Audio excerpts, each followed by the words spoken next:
자, 안녕하세요. 반갑습니다. 제가 이번에 가지고 온 종목은 삼성중공업을 가지고 왔습니다. 일단 어떻게 보면 안 좋은 내용이 나왔는데, 삼성중공업 올라가고 있죠. 이유에 대해서 여러분들 알아두셔야 되는 내용 하나씩 공유해 보도록 하겠습니다.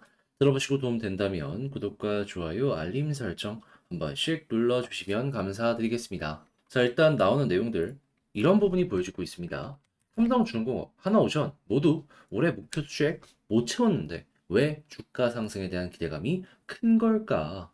그때 이제 여기서 짚는 포인트가 뭐가 있냐면요. 일단 첫 번째가 수주장고 충분하다.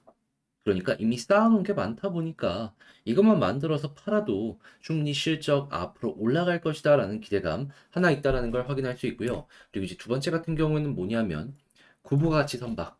그러니까 과거 같은 경우에는 만들어도 남는 게 많이 없었거든요. 근데 이제는 만들어도 남는 게 많은 그러한 선박을 삼성중공업이 만든다라고 볼 수가 있는 것이고, 이에 대해서 경쟁자가 누구냐라는 걸 생각을 하면 하나는 중국이고요, 하나는 일본인데, 일단 중국 같은 경우는 아시겠지만 기술적으로 많이 못 올라왔습니다. 하다 보니까 중국은 이 구부가치 선박으로는 배제를 해도 된다라고 하더라도 일본이 이제 남았다라는 걸 확인을 할 수 있는데, 근데 일본이 2010년대 후반부터 참 많은 헛발길질을 해줬다라고 이제 좀 봐야 될까? 어떤 내용들이 있었냐면요. 이제 좀 구부가치 선박들 있잖아요. 말썽을 많이 부렸습니다.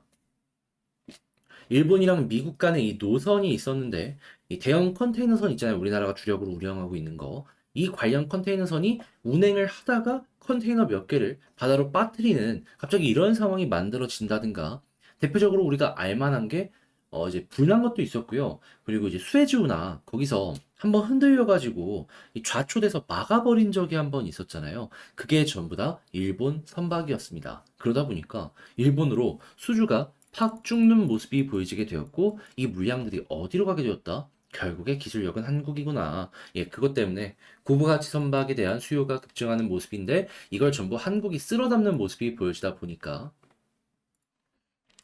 이런 부분도 아주 긍정적이다라고 볼 수 있는 거죠.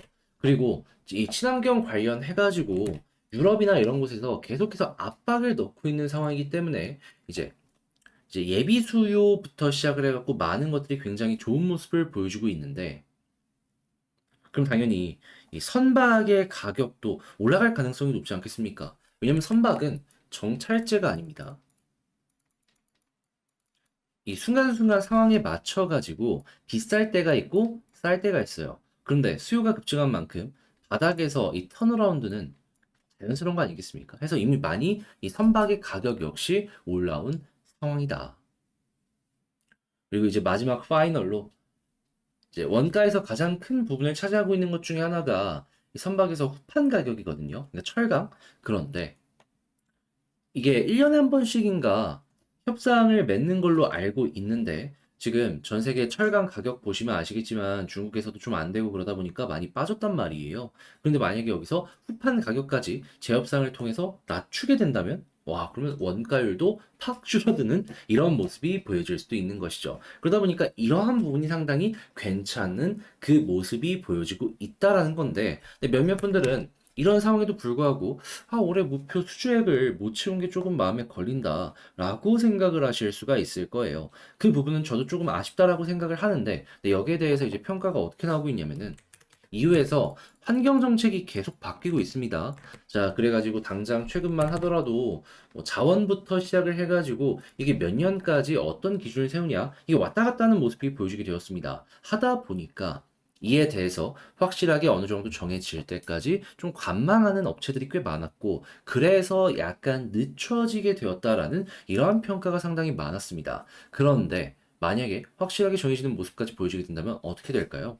2000년대 초반, 1990년대 후반, 요때 주문이 들어온 물량이 상당히 많았다라는 걸 생각을 하면은 이제 교체 주기도 계속해서 돌아올 거거든요. 그 물량 한국에 몰려들 수 있는 겁니다. 그러면 지금은 목표액을 못 채웠어도 다음에 이걸 몰아서 목표액을 가지고 올 수도 있는 거죠. 선가의 가격도 한 번 더 올라가는 모습이 보여줄 수도 있겠죠. 그래서 이런 것들이 복합적으로 보여지다 보니까 지금 좀 어떻게 보면 아쉬운 부분이 나왔음에도 불구하고 이렇게 괜찮은 가격이 만들어지게 된 것이고요. 그래서 오늘 또 한 번 3% 이상의 상승 전고점을 돌파하게 되었다라고 보시면 되겠습니다. 자, 그럼 현재 수급과 차트를 보면서 우리가 참고하기 좋은 내용이 뭐가 있는지를 살펴보도록 하자면요. 자, 일단 단기성 자금인 투신 계속 들어왔고요. 안정성을 최우선적으로 보는 연기금 같은 경우에도 제가 지금 말씀드렸던 이런 부분을 굉장히 긍정적으로 생각하는지 오늘 굉장히 많은 매집 보여줬습니다. 그런 상황에서 만약에 개인들까지 계속 털리고 외국인 더해지는 모습이 보여지게 된다면